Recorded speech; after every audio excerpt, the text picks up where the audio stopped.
Benefits of first class connector. First class connectors के benefit क्या हैं? राइट, फर्स्ट क्लास की अभी हमने बात की, which do not change actually particularly at architecture level। तो सेपरेट कंपटीशन फ्रॉम इंट्रैक्शन, पहला इसका फ़ायदा क्या है कि वो कंपटीशन और इंट्रैक्शन को सेपरेट कर देती है। ठीक है, फर्स्ट क्लास कनेक्टर। इस पॉइंट के हम इस पॉइंट की तरफ हम बाद में आएंगे on next slide. I will इंशाल्लाह गिव यू एन एग्जांपल जिससे ज़रा ज़्यादा क्लियर हो जाएगा। सेकंड पॉइंट है मिनिमाइज कंपोनेंट इंटर डिपेंडेंसी। इसका एक फ़ायदा ये है कि कंपोनेंट के दरमियान इंटरडिपेंडेंसी को ये मिनिमाइज करता है। इसका क्या मतलब है? ये थोड़ा कॉन्सेप्चुअल मामला है कि आम तौर पे कनेक्टर हम तब ही यूज़ करते हैं जब हमें एक कंपोनेंट से दूसरे कंपोनेंट को वैल्यू पास करनी हो या एक क्लास से दूसरे क्लास में वैल्यू को पास करनी हो। और हम आम तौर पे ये बहुत ज़्यादा फ्रिक्वेंटली इन्हें यूज़ नहीं करते, क्योंकि if we make frequent communications bit among classes, तो इसका नुकसान ये logically this is not a very good strategy. वो इसलिए गुड स्ट्रेटजी नहीं है क्योंकि this is against the basic rule of object orientation, जिसमें हमने कहा था information hiding is the one of the main rule. ठीक है, abstraction, data encapsulation and information hiding. That's why कि आम तौर पे हम तभी अक्रॉस द कंपोनेंट कम्युनिकेशन करते हैं जब it is very very required. ठीक है, जिसकी बहुत ज़्यादा जब इसकी ज़रूरत हो। That's why because we say we know there is an overhead. Overhead क्या है कि जो जिस इंट्रैक्शन को हमने जो है जिस कम्युनिकेशन को हमने फैसिलिटेट करना है, जिस मेथड को हमने ओपन करना है, उसे हमें पब्लिक करना पड़ेगा और there is a chances that data might be leak. ठीक है, इसलिए we good designer, good engineer, what they do, they would want to minimize interdependency among components। और क्योंकि दे नो के कनेक्शन जैसे जितने हम बिल्ड करेंगे वैसे ही हमारा डाटा जो है वो इनसिक्योर हो सकता है। सपोर्ट सॉफ्टवेयर एवोल्यूशन, हम सॉफ्टवेयर को इवॉल्व कर सकते हैं। ठीक है, अब कनेक्टर्स के जरिए से सॉफ्टवेयर को हम इसलिए इवॉल्व कर सकते हैं because we can use connector. हम कनेक्टर को यूज़ करके कोई भी एक कंपोनेंट प्लग ऑफ करके उसकी जगह एक प्लग इन नया कंपोनेंट कर सकते हैं। एंड वी नो, हमें ये पता है कि जब हम इसको एक नया किसी भी कंपोनेंट को इवन प्लग ऑफ करने के बजाय हम किसी को अगर चेंज भी करेंगे तो we can accommodate the change. ठीक है, हम उसको चेंज को अकोमोडेट कर सकते हैं। That's why we can say कि कनेक्टर्स की वजह से सॉफ्टवेयर को हम अवॉल्व कर सकते हैं because we know any change that has been incorporated in a component it can be accommodated within the application. हम ये नहीं कह रहे कि वो आसान है, that is another question, but there is a flexibility, there is an option that software can be evolved using connectors। At component level हम कंपोनेंट लेवल पे भी कर सकते हैं, कनेक्टर लेवल पे भी कर सकते हैं और सिस्टम लेवल पे भी। Right, system level you can so you know के ओवरऑल सिस्टम। ठीक है, और सिस्टम में ज़रूरी नहीं सॉफ्टवेयर भी हो, it can be hardware as well. तो वी कैन से कि सॉफ्ट कनेक्टर्स के ज़रिए से we can support software evolution not only at low level but also at the high level. Component level पे भी, कनेक्टर लेवल पे भी और ओवरऑल सिस्टम लेवल पे भी हम सॉफ्टवेयर को इवॉल्व कर सकते हैं because any change that we want to make in the software can be accommodated in the overall application by the use of connectors। Potential for supporting dynamism, हम connectors के ज़रिए से डायनामिक एप्लीकेशन को या कोई भी डायनामिक फंक्शनैलिटी को हम सपोर्ट कर सकते हैं, जैसे रन टाइम बाइंडिंग। ठीक है, वी कैन डू दैट। लेकिन उसके लिए जैसे पिछले अभी कुछ पिछले टॉपिक में गालबन that was related to your project, हमने जो है डिज़ाइन रिकवरी की बात की थी और हमने कहा था कि एक तो सिमेंटिक क्लस्टर सिंटैक्टिक क्लस्टरिंग और एक सिमेंटिक क्लस्टरिंग है। एक में क्या होता है कि हम डिज़ाइन टाइम पे एप्लीकेशन का कोड रीड करते हैं और एक दूसरी में क्या है कि हम रन टाइम पे करते हैं। तो रन टाइम में एक्चुअली जब एप्लीकेशन का कोड रीड करते हैं और उसके कनेक्शन को जब हम रीड करते हैं तो what is going on, how it is possible, ये किस तरह से पॉसिबल होता है? ऑफ कोर्स ये कनेक्टर्स के ही ज़रिए से पॉसिबल है। By we are not saying कि सिर्फ कनेक्टर्स है, लेकिन connector has a main role to play in that. Facilitate heterogeneity, heterogeneous का मतलब होता है ऐसी चीज़ जो मुख्तलिफ जिनसे मिलके बनी हो, डिफरेंट हो।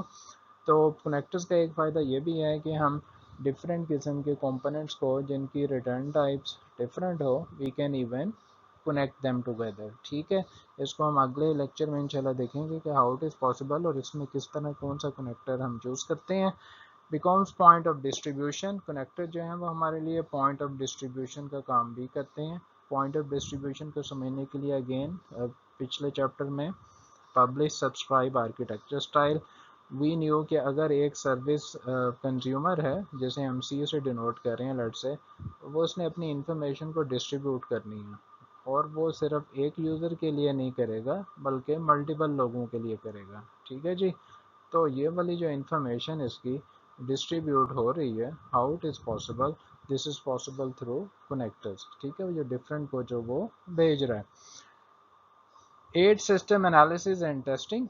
कनेक्टर्स को यूज़ करके एक तरह डिफरेंट हमें यहाँ पे फ़ायदा नज़र आ रहा है कि वो सिस्टम के एनालिसिस और टेस्टिंग में भी हमारी मदद कर सकते हैं. How this is possible, this can be possible because अगर आपको जे यूनिट वगैरह या डिफरेंट किस्म के टेस्टिंग फ्रेमवर्क से अगर आपको काम करने का मौका मिला हो, तो what actually do is we write code test cases, right. और टेस्ट केसेस हम लिखते हैं तो test cases of course in the form of code, और कोड में यकीनन हमारे मेथड भी होते हैं. तो इनडायरेक्टली वी कैन से कि वो सिस्टम एनालिसिस और टेस्टिंग में भी हमारी मदद करते हैं. ये तो ज़रा लो एब्स्ट्रैक्शन लेवल पे हम बात कर रहे थे, लेकिन in case we have multiple components. ठीक है, जैसे हम ये कहते हैं कि और कंपोनेंट्स आर लेट्स से एक C1 कंपोनेंट है, एक भी C there is C2 for example, and हम यहाँ पे सपोज करते हैं कि we have a C3 here. All of them are connected. The problem is के इंडिविजुअली तो इंडिपेंडेंटली तो वो ठीक काम कर रहे हैं, independently all components are being compiled successfully, लेकिन जब हम उन्हें इंटीग्रेट करते हैं तो देयर इज़ अ प्रॉब्लम.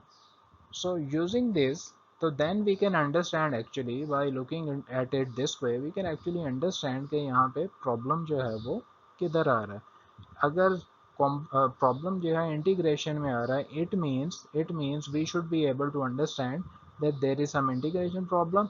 और इंटीग्रेशन एक्चुअली उसमें क्या चीज़ हम यूज़ कर रहे हैं, we are using connector.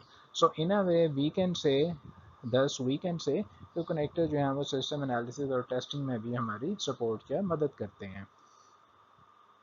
First bullet point was separate computation from interaction. Connector computation और इंट्रैक्शन को जो है वो सेपरेट करते हैं. इसको समझने के लिए we have a basic example for three separate classes. First of all, main class we can say class shape है, और independent classes class rectangle, and as well as we have a class square. Just to make you understand something very basic, very simple example. Class rectangle में we can see there is a public calculate area, और there is a function जो कि जैसे कि नाम से ज़ाहिर है वो एरिया को कैलकुलेट कर रहा है. और क्लास स्क्वायर में भी है वह मेथड पब्लिक कैलकुलेट साइड, जैसे अगेन नाम से ज़ाहिर है ये वाला मेथड पॉसिबली स्क्वायर की साइड को कैलकुलेट करने के लिए हम यूज़ कर रहे हैं. Class shape we can say a kind of main class, of course इसमें कुछ ना कुछ जो है वो बॉडी भी होगी, but we are not concern about that. What we here do is, let's say हम यहाँ पे पहली जो स्टेटमेंट है रेक्टेंगल, राइट, एंड रेक्टेंगल का हमने ऑब्जेक्ट बना के हम जो कैलकुलेट साइज का जो फंक्शन है उसे यूज़ कर, सॉरी कैलकुलेट एरिया का function R dot calculate area उसे हम यूज़ कर रहे हैं. उसके बाद हमने स्क्वायर का क्लास स्क्वायर का एक ऑब्जेक्ट बनाया इसके नाम से, and what we are doing is we are actually calculating the side of the square. अब यहाँ पे एक चीज़ ध्यान में रखिएगा, अभी जैसे हमने पिछली स्लाइड में पढ़ा ये कंप्यूटेशन और इंट्रैक्शन को सेपरेट करते हैं. अब पॉसिबली यहाँ पे जो क्लास रेक्टेंगल और कैलकुलेट एरिया है, यकीनन यहाँ कोई ना कोई कंप्यूटेशन परफॉर्म हो रही है या कैलकुलेशन परफॉर्म हो रही है पॉसिबली, जैसे कि फंक्शन के नाम से जाहिर है. इसी तरह यहाँ पे कैलकुलेट साइड में भी जैसे कि फंक्शन के नाम से जाहिर है possibly with in the function कोई ना कोई जो है हम वैल्यू को कैलकुलेट भी कर रहे हैं, राइट. लेकिन द पॉइंट इज़ कि जब हमने इसका ऑब्जेक्ट बना के यहाँ पे कैलकुलेट एरिया को कॉल किया, इट मीन्स कि we are now performing interaction. Computation तो अलहदा हो गई ना within the respective classes. ठीक है, जब हमने इसको कॉल किया it mean now we are performing the interaction. Right. और इसके साथ साथ यकीनन ये now it again it goes back to the compiler के कंपाइलर कैसे, कंपाइलर की फंक्शनैलिटी पे भी डिपेंड करता है ना कि कंपाइलर इसको कैसे कॉल करे। सम टाइम होता ये है, we are not concerned about the details, लेकिन some time dependent on the working on the compiler, compiler क्या करता है, या तो उसको डायरेक्टली दो तरीके होते हैं आमतौर पे, ठीक है, या तो जहाँ पे हमने रेफरेंस को पास किया लेट से, कंपाइलर क्या करेगा कि इस जब उसे ये रेफरेंस मिल गया आउट और this, it will go to that code, ठीक है, या तो ये करेगा कि पॉइंटर जो है जो करंटली मेन क्लास में पॉइंटर यहाँ पे ले जाएगा, या कैलकुलेशन जब परफॉर्म हो जाएगी then compiler will go back, pointer will come back here, वापस आ जाएगा। या दूसरा तरीका ये है कि पॉइंटर यहाँ पे जाएगा, सारे का सारा कोड उठा के उसी जगह पे नीचे कॉपी करेगा, यहाँ पे एग्जीक्यूशन करेगा and so on, right. What ever is the case, it means calculation तो यहाँ पे कोड जो एक्चुअल कैलकुलेशन का हमने लिखा था वो यहाँ पे था, बट व्हाट वी डिड चाहे वो इधर कॉपी होता या नहीं होता, actually by using this example, by using connector हमने किया क्या, हमने कंप्यूटेशन को इंट्रैक्शन से अलहदा कर दिया। और यही हाल इसका, जब हमने स्क्वायर का ऑब्जेक्ट बना के जब इसको कॉल किया तो actually computation is going on here, लेकिन हमने सिर्फ क्या किया है कि उस कंप्यूटेशन को उठा के इंट्रैक्शन के जरिए से हम इधर ले आए हैं। तो अगेन उसी एग्जांपल की तरह, चाहे कंट्रोल इधर जाए, कंप्यूटेशन यहाँ हो, या जो कंपाइलर है उस कोड को उठा के यहाँ पे कॉपी कर दे, that is one and the same thing. But overall what is going on here कि हमने यूजिंग कनेक्टर्स, और कनेक्टर्स का ये फ़ायदा है कि हमने कंप्यूटेशन कैलकुलेशन एक जगह परफॉर्म हो रही है, लेकिन इंट्रैक्शन के ज़रिए से हम उसको जो है किसी और जगह पे कॉल कर रहे हैं। Just imagine for a second, अगर हमारे पास कनेक्टर्स की ऑप्शन ना होती, देन ऑफ कोर्स जो ये वाला तरीका हमने अडॉप्ट किया है वो ऑफ कोर्स हम ना कर पाते। So I hope this is clear for now.